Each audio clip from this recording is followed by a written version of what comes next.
ਨਿਆਜ਼ੀ ਜ਼ਿੰਮੀ ਉੱਤੇ ਟੋਰੇ ਵੇਖ ਪਾਉਂਦਾ ਰੋਬ ਵੇ। ਲੋਕੀ ਮੁੜ ਮੁੜ ਵਹਿੰਦੇ ਹੋ ਜਾਣ ਸ਼ੌਕ ਵੇ। ਨਿਆਜ਼ੀ ਜਦੋਂ ਦਾ ਏ ਪਿੰਡੀ ਵਿੱਚ ਪੈਰ ਪਾਲਿਆ, ਲੋਕੀ ਜਾਗਣੇ ਤਾਂ ਉਹਦੇ ਨਾਲ ਵੈਰ ਪਾ ਲਿਆ।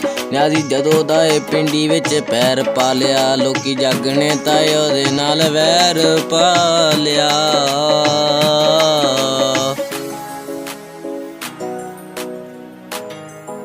ਯੂਰਪ ਜਾਣ ਦਾ ਖੁਆਬ ਤਾਂ ਨਿਆਜ਼ੀ ਕरूँ ਮੈਂ ਪੂਰਾ। ਪੱਕੇ ਨੇ ਟਿਕਾਣੇ ਯਾਰ ਬੇਲੀ ਸਰਗੋਦਾ।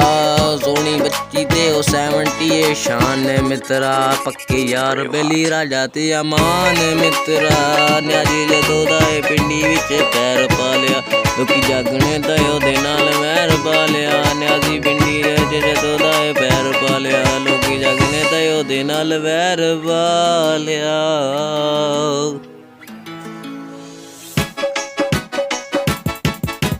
ਤੇਰੀ ਬੇਬੇ ਰਹਿੰਦੀ ਜਿਨ੍ਹਾਂ ਨਾਲ ਮਨਾ ਕਰਦੀ। ਨਿਆਜ਼ੀ ਦੇ ਤਾਂ ਗਰੁੱਪ ਵਿੱਚ ਉਹ ਬੰਦਿਆ, ਵੱਡੇ ਵੱਡੇ ਝੋਲਾਂ ਵਾਲੇ ਯਾਰ ਵੀ ਹੈਗੇ। ਲੰਬੀ ਛਾਤੀ ਤੇ ਜਿਗਰੇ ਵਾਲੇ ਯਾਰ ਵੀ ਮਿੱਤਰਾ। ਯਾਰ ਬਣ ਕੇ ਤਾਂ ਵੇਖ ਤੈਨੂੰ ਤਾਰ ਦਿਆਂਗੇ, ਸ਼ਰੀਕ ਬਣ ਕੇ ਤਾਂ ਵੇਖ ਤੈਨੂੰ ਪਾੜ ਦੇਵਾਂਗੇ। ਨਿਆਜ਼ੀ ਜਦੋਂ ਦਾ ਏ ਪਿੰਡੀ ਵਿੱਚ ਪੈਰ ਪਾ ਲਿਆ, ਲੋਕੀ ਜਾਗਣੇ ਤਾਂ ਉਹਦੇ ਨਾਲ ਵੈਰ ਪਾ ਲਿਆ।